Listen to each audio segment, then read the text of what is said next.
ஒரு பேன் வச்சுக்கோங்க. பேனில் வந்து 2 டேபிள் ஸ்பூன் ஆயில் விட்டுக்கிறேன். ஆயில் நல்லா சூடானதும் பட்டை, லவங்கம், ஏலக்காய், கிராம்புலாம் சேர்த்துக்கிறேன்.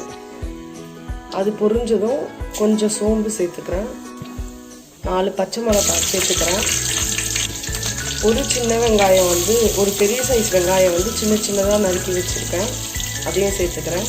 இது வந்து அரைச்சி வச்சுருக்கேன், அதையும் சேர்த்துக்கிறேன். ஒரு அரை டேபிள் ஸ்பூன் வந்து மஞ்சத்தூள் ஆட் பண்ணிக்கிறேன். இஞ்சி பூண்டு வந்து பச்சை ஸ்மெல் போயிடுச்சு. இப்போ கேரட் திருகி வச்சுருக்கேன், அதையும் சேர்த்துக்கிறேன்.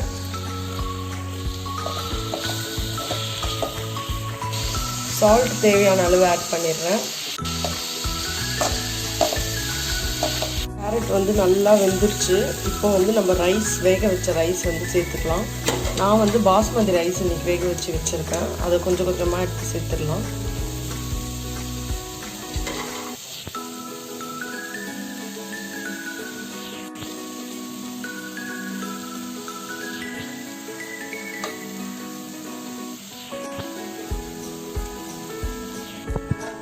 சாப்பாடு வந்து பாஸ்மதி ரைஸ் வந்து நமக்கு உடையாத மாதிரி பொறுமையாக கலந்து விட்டுக்கோங்க. இதுக்கு நமக்கு சில்லி சிக்கன் தொட்டுக்க வச்சு சாப்பிட்டா ரொம்ப டேஸ்ட்டாக இருக்கும். பட் இப்போது சில்லி சிக்கன் இல்லை, அதனால் எக் தான் பக்கத்துலேயே செஞ்சிட்ருக்கேன். ரைஸ் பாருங்கள், ஒன்றோட ஒன்று ஒட்டலை, நல்லா உதிரியாக வந்திருக்கு. ஒட்டிருச்சுன்னா நமக்கு நல்லா இருக்காது. நல்லா இந்த மாதிரி நீங்கள் கரெக்டாக ரைஸை வேக வச்சு எடுத்துருங்க.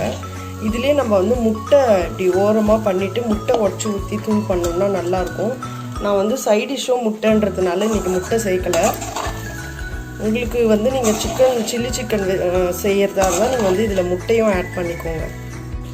அவ்வளோதான், நமக்கு ரொம்ப ஈஸியாக கேரட் ரைஸ் வந்து ரெடி ஆயிடுச்சு. கொத்தமல்லி இருந்தால் மேலே தூவி இறக்கிடுங்க. என்கிட்ட கொத்தமல்லி இல்லை, உங்கள்கிட்ட கொத்தமல்லி இருந்தால் நல்லா போட்டு இறக்கிடுங்க. அவ்வளோதான், முடிஞ்சுது.